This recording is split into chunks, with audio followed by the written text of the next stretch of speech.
Serious. Reddit. Have you ever encountered someone who immediately made you feel uneasy for no apparent reason? If so, was your gut feeling ever proven right? Please do like, share, and subscribe.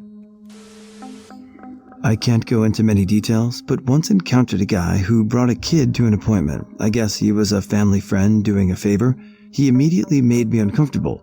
About a year later, I found out he was arrested and charged as a serial pedophile. When I was 14, I was walking home from the bus stop. There was this guy who drove by, saw me, and immediately pulled over and tried talking to me. He must have been at least in his late 20s. Normal, clean-cut looking guy. Didn't strike me as someone dangerous, but I got a shiver down my spine. I politely told him I'm 14 and not interested. I kept walking, and he slowly drove behind me, and I saw him get more and more agitated. He then parked and got out of the car and started walking behind me. I was a few yards in front of him, but was so freaked out I started running. He started running after me. I jumped over a fence and ripped my pants, but kept running. I ran into an alley and hid behind an apartment dumpster. I was so scared and hid for like 20-30 minutes until it felt safe to go home. A few years later, I saw him on the news. He was arrested for kidnapping, trafficking, and assaulting women. I shudder thinking about what could have happened. There are some sick people out there. This one guy at a bar caught my attention. Something about him felt off. He didn't directly interact with anyone, but rather kept walking around and just watching different tables from a certain distance and stuff. When he got up to get a drink, he took a detour of sorts, which seemed weird to me. As I wasn't super invested in the conversation at our table anyways, I just casually watched him for a while. I just thought he was trying to figure out who to try and pick up or something, but still, I had a weird feeling. Fast forward a couple of minutes. I'm still watching this dude, and he casually pushes past a girl, weirdly waving his hand directly over her glass. I took a second to realize he dropped something into it without anyone, including her, noticing.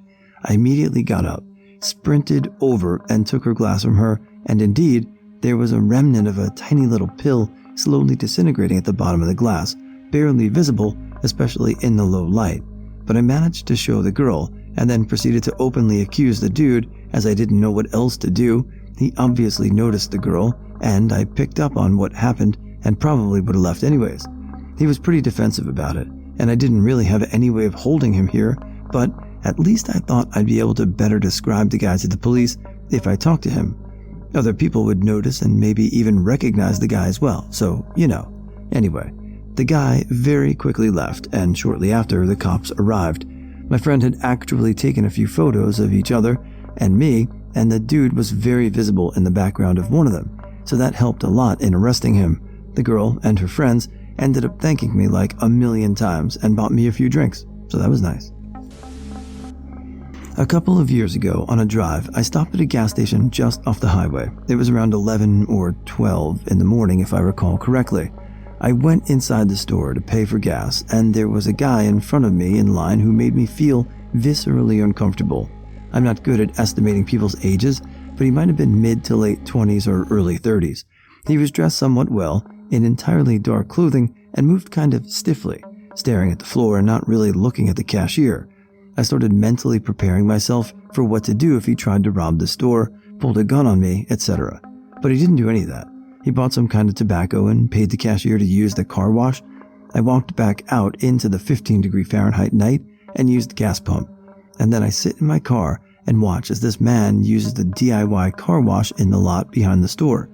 He opens all of his doors and spends several minutes thoroughly spraying down the entire inside of the car. Never looked in my direction once. He got in the car and drove away. I memorized his license plate in case I saw something unusual on the news to send a tip about him or whatever. As far as I know, nothing ever came of it, but I still remember the license plate, lol. And I can't forget the image of that guy probably ruining his upholstery to the sound of the gas pump radio. I'd just really love to know what his motivation was. Just happened tonight. Was walking in a corner store after my shift, and a guy asked me for some change.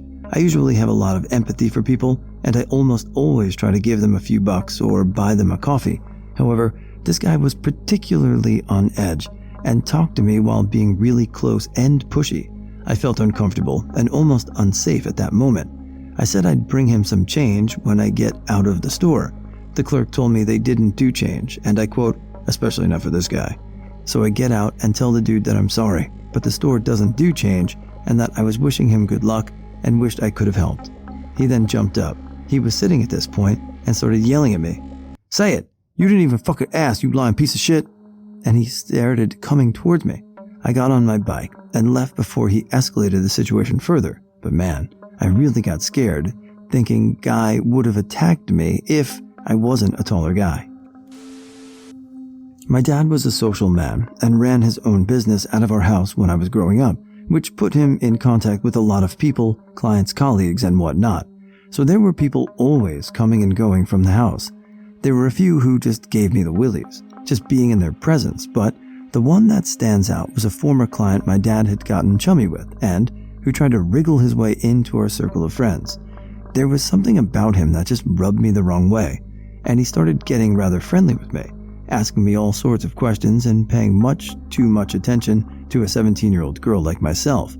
I just did my best to politely excuse myself whenever he was around. Eventually, my dad started to catch wind of this guy's weird vibes, and he backed off being his friend. Found out a few years later that the guy had begun recruiting women and girls and had actually started a small cult where he controlled them and called himself their spiritual leader and made them purge their demons by flagellation and weird stuff like that. Ended up getting raided by police and charged with all sorts of weird stuff. Never saw or heard from him again. I just knew there was something about that dude. I was studying at a science high school, and while I was there, I got to know most of the teachers, staff, security guards, and maintenance personnel of that school, and most of them I got along with pretty well, except for this one security guard. There were 4 guards at the school, and they were odd, even schedules. Every time the class ended and everyone is starting to leave the school, he's always a bit too nice to all the girls leaving, either grade 7 or grade 10. His niceness was somewhat off-putting to me, and to my friends, since we all felt creeped out by him, but we all collectively thought it meant nothing and we shouldn't think about it that much. 6 years later, I received a notification from a friend of mine, and I found out that the security guard we were creeped out of was actually wanted by our city government. He was wanted for 23 counts of sexual assault and 3 counts of rape. I was both happy that our gut feeling were true, but also scared because the person was still at large up to this day. In my culture, it is disrespectful to say no to our elders no matter what they ask us for. I was a young female teenager at the time. I was helping to run a family event, doing the woman's role, aka cooking, cleaning, looking after our elders. Most of them were related to us, but no matter the relationship or if they weren't related to us, we were to serve them regardless. An older male attended dinner during my service while I was the waitress. I got goosebumps every time I was even close to him. I began serving him from a distance, making him cups of tea, cleaning his table, etc. I couldn't shake the feeling of unease. He kept asking me questions like, "Are your parents here right now? Where are you sleeping tonight? The shared hut?" I answered all his questions briefly, wanting to get as far away from him as possible. He was later found by my grandmother stalking the female showers while multiple of my cousins were in there. When I started my current job, I needed help with something, but all the managers were in a meeting. This dude popped up and scared me, then wanted to go to lunch with me. My inner voice was screaming not to go, but I went anyway, not wanting to judge someone so quickly like that. At first, the dude seemed nice. We had a lot in common, but he was kind of creepy hitting on me, even when I told him I wasn't interested. But when I became homeless and he offered to take me in for a few weeks, he quickly became abusive and rapey really quick. So yeah, my gut feeling was proven right, and I should have listened. He eventually got fired from where we worked for writing a rape murder fantasy book about me and passing it around the office. Oof. I was once stalked by this guy who kept making advances on me. I kept rejecting him. He was also way older than me. I was 18, he looked like late 20s. I told him to leave me alone. He didn't. I threatened to phone the police, to which his reply was that he hadn't touched me yet, so there was nothing I could do. I started speed walking. He followed. At this point, I'm freaking the fuck out. I then found some courage and basically told him to get the fuck away from me. He didn't. Instead, he tried to grab me. I started running and continued until I found a cafe, at which point I went in. He didn't follow, but waited outside. I stayed in that cafe for over an hour and phoned somebody because no way was I walking home by myself. Yes, an elderly stranger at the subway seemed lost, so I asked if he needed help. It turned out he had trouble speaking due to having suffered a stroke previously and spoke very slowly. He was worried I'd give up and walk away from him, but I assured him that I wouldn't. But as he very, very, very slowly told me about his current situation, I suddenly had an alarm go off in my head. This man was drawing my attention fully on him. Someone was going to sneak up behind me and steal my wallet. I even got the same sense that somebody was about to literally stab me in the back. I whirled around to confront my attacker, but of course nobody was there. It was still just me and the elderly man and various strangers passing by at a distance, posing no threat to me at all. It turned out the elderly stroke victim needed money, initially just a little, and then a little more, and more, and more, and more. I think I ended up giving him $50, maybe even $100. It was a lot of money to me, especially as I had a new baby, but the man was clearly in need. It wasn't until later that I thought back on it and realized he'd been a con man. My sense that I was about to be stabbed in the back was my warning that his story made no sense at all, but I was so focused on helping this elderly man who could barely speak that I didn't worry at the time that what he was saying made no sense.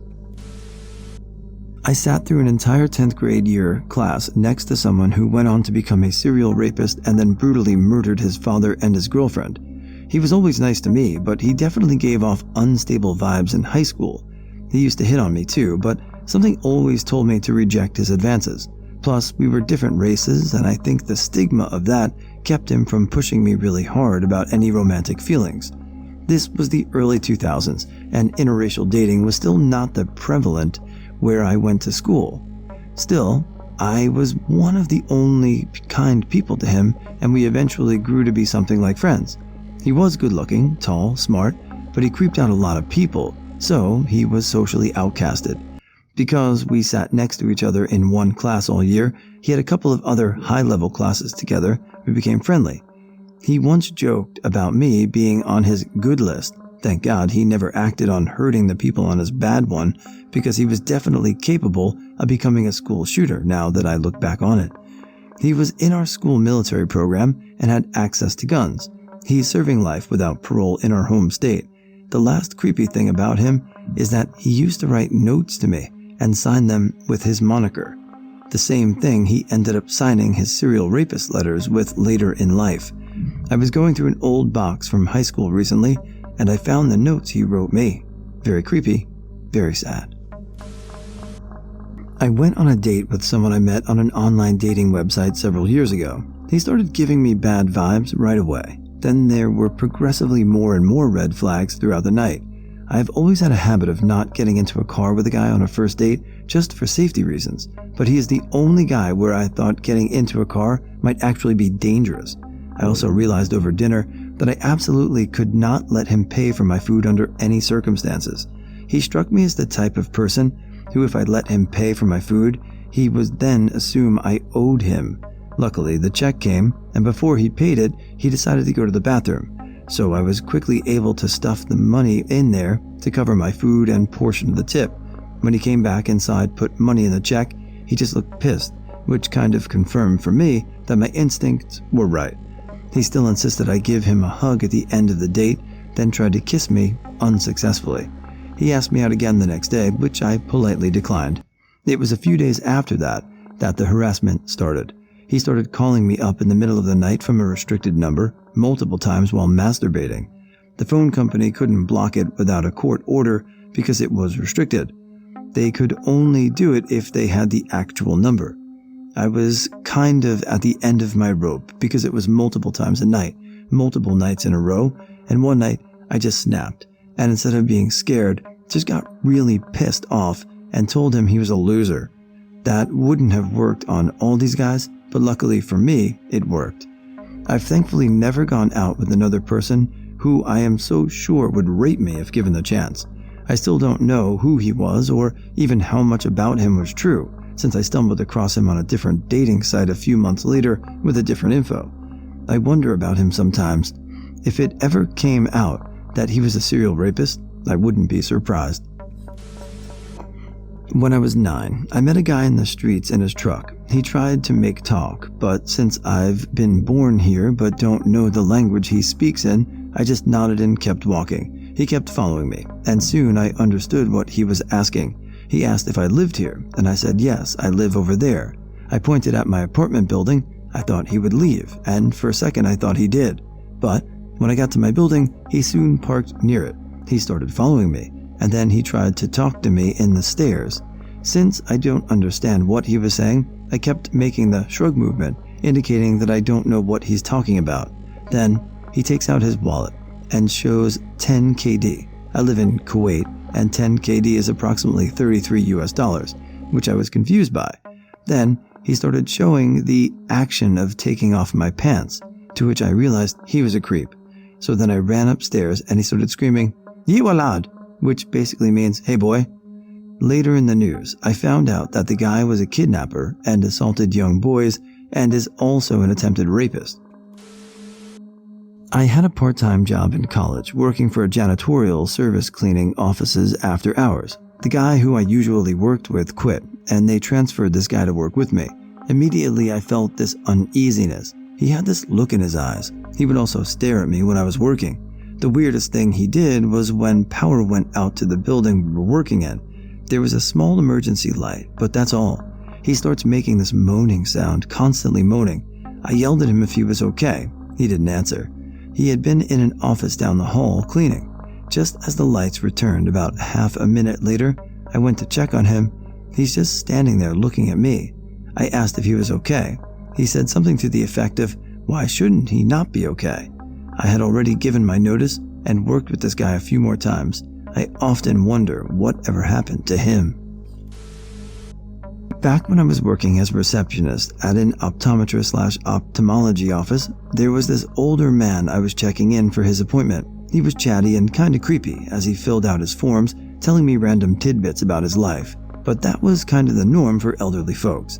After his paperwork was filled out, he stared at me for a second before asking if I wanted to see a picture of his granddaughter. Of course, to be polite, I said yes. He pulls out his wallet and shows me a picture of him standing next to a young girl in a fancy dress. I proclaim it to be a beautiful picture and tell him he has a lovely granddaughter. The next words out of his mouth, paired with the way he smiled at me, gave me such chills. "Yeah, but doesn't she look scared?" Pretty sure I only gaped at him as he turned away and sat down to wait for his appointment. That was like 10 plus years ago, and I'll never forget it.